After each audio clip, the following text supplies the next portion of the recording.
साल 2000, तारीख थी 11 अप्रैल। रात करीब 9 बजे साउथ अफ्रीका के कैप्टन ने साउथ अफ्रीका क्रिकेट बोर्ड के मैनेजिंग डायरेक्टर को कॉल किया। उस क्रिकेटर ने फोन पर डायरेक्टर से कहा वो पूरी तरह से टीम के प्रति ईमानदार नहीं है। उसने 1996 में कानपुर में हुए तीसरे टेस्ट में मुकेश गुप्ता नाम के एक शख्स ने उसे आखिरी दिन जल्दी विकेट थ्रो करने और मैच हारने के लिए $30,000 दिए। क्रिकेटर के इस कॉल के बाद उसी रात उसे कप्तानी से हटा दिया गया और एक जांच के बाद उस पर आजीवन बैन लगा दिया गया। वो क्रिकेटर उस रात के बाद किसी भी क्रिकेटिंग इवेंट में पार्टिसिपेट नहीं कर सकता था। वो शर्मिंदा था और उसने इस बैन के अगेंस्ट अपील भी की, लेकिन कुछ नहीं हुआ और 2 साल बाद उस क्रिकेटर की एक हेलीकॉप्टर क्रैश में मौत हो गई। हम बात कर रहे हैं वर्ल्ड क्रिकेट के सबसे बड़े मैच फिक्सिंग कांड की, जिसने सभी को हिला कर रख दिया था।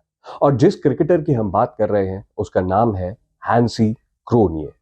चलिए आपको आज बताते हैं वर्ल्ड क्रिकेट की सबसे बड़ी मैच फिक्सिंग के खुलासे की, जिसके बारे में खबर मिलते ही पूरी दुनिया सकते में आ गई थी, जिसमें एक बड़े इंडियन प्लेयर का भी नाम सामने आया था और जिसके बाद कई क्रिकेटर का करियर बर्बाद हो गया। बात है 7 अप्रैल सन 2000 की। बात है 7 अप्रैल सन 2000 की, जब दिल्ली पुलिस के खुलासे ने पूरी दुनिया को हिला कर रख दिया था। हालांकि दिल्ली पुलिस ये जांच किसी और एंगल से कर रही थी, लेकिन जांच में उन्हें जो मिला उसने ना सिर्फ पुलिस डिपार्टमेंट में सनसनी मचा दी, बल्कि क्रिकेट की दुनिया में भूचाल ला दिया। उस दिन दिल्ली पुलिस ने एक बड़ी मैच फिक्सिंग कंपनी को एक्सपोज किया, जिसके सेंटर में जो नाम था वो था साउथ अफ्रीका के कैप्टन हैंसी क्रोनिए का। सिर्फ क्रोनिए ही नहीं बल्कि कई इंडियन क्रिकेटर्स का नाम भी इस फिक्सिंग कांड में शामिल था। तो आखिर कैसे हुई थी इसकी शुरुआत? मैच फिक्सिंग का खुलासा होने से 2 महीने पहले साउथ दिल्ली के एक बिजनेसमैन ने दिल्ली के आर के पुरम क्राइम ब्रांच के ऑफिस में एक शिकायत दर्ज कराई कि उसे दुबई से धमकी भरे कॉल आ रहे हैं और इन कॉल्स में उसे पैसे की डिमांड की जा रही है। इस शिकायत के बाद दिल्ली पुलिस ने होम मिनिस्ट्री से परमिशन लेकर कुछ फोन को टैप करना शुरू कर दिया। इस फोन टैपिंग की लिस्ट में एक नाम था संजीव चावला। एक दिन दिल्ली पुलिस संजीव चावला का फोन टैप कर रही थी और इसी दौरान पुलिस को इंडिया साउथ अफ्रीका के बीच होने वाले मैचेस पर सट्टेबाजी होने की बात मालूम हुई। फोन टैप करने के दौरान ही एक दिन पुलिस ने साउथ अफ्रीका के कैप्टन हैंसी क्रोनिए और संजीव चावला के बीच की बातचीत सुनने को मिली। ये कॉल फरीदाबाद में हुए एक दिवसीय मैच से ठीक एक दिन पहले की गई थी और इस ओडीआई में कब क्या होना है, दोनों इस बात की फिक्सिंग कर रहे थे और एंड में साउथ अफ्रीका का हारना भी तय हो चुका था। इसके बाद दिल्ली पुलिस ने संजीव चावला को इंक्वायरी के लिए बुलाया। पहले तो चावला ने मैच फिक्सिंग की बात को पूरी तरह से नकार दिया, लेकिन पुलिस के सख्ती बरतने के बाद उसने मैच फिक्सिंग की बात कबूल कर ली। संजीव चावला, जो कि एक तथाकथित बुकी था, उसने बताया कि वो हैंसी क्रोनिए के साथ साउथ अफ्रीका के टूर स्टार्ट होने के पहले से ही कांटेक्ट में था। चावला और क्रोनिए के बीच इस फिक्सिंग की बात जब साउथ अफ्रीका क्रिकेट बोर्ड तक पहुंची तो उन्होंने तुरंत ही एक किंग्स कमीशन गठित कर जांच के आदेश दिए। किंग्स कमीशन की जांच में क्रोनिए ने फिक्सिंग की बात को कबूल किया। साथ ही कई और क्रिकेटर्स के नाम भी उसमें बताए गए, जिसमें हर्षल गिब्स और निकी बोजे और हेनरी विलियम्स का नाम भी शामिल था।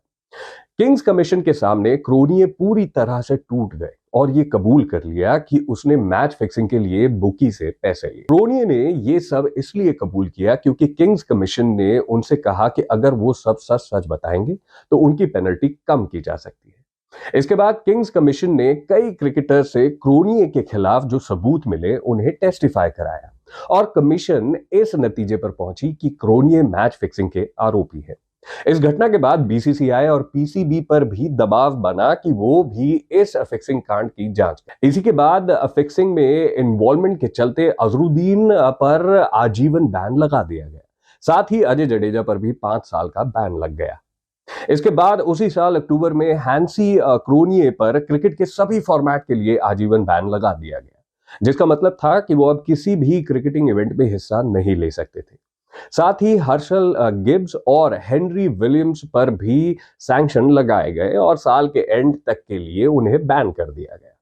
क्रिकेट के इस सबसे शर्मनाक कांड के बाद सभी क्रिकेट प्लेइंग कंट्रीज में हलचल मच गई थी। इसके बाद क्रिकेट वर्ल्ड में कई की डेवलपमेंट हुए। एशियन कंट्रीज के अलावा क्रिकेट ऑस्ट्रेलिया ने भी इस कांड के बाद एक इंडिपेंडेंट इंक्वायरी शुरू की। साउथ अफ्रीका के दो अंपायर्स भी सामने आए और उन्होंने कबूल किया कि उन्हें भी मैच रिजल्ट को इन्फ्लुएंस करने के लिए अप्रोच किया गया था।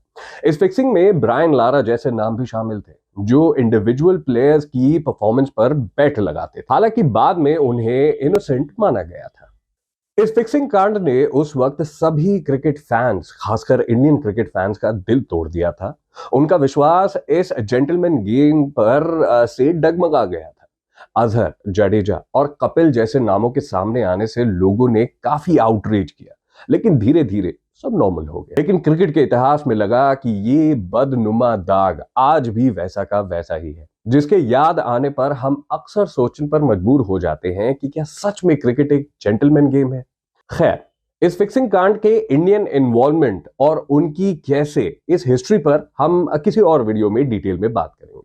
फिलहाल आपको इस फिक्सिंग कांड के बारे में कब पता चला, आप हमें कमेंट करके जरूर बताइए। और वीडियोस अच्छी लग रही है तो प्लीज लाइक करिए, शेयर करिए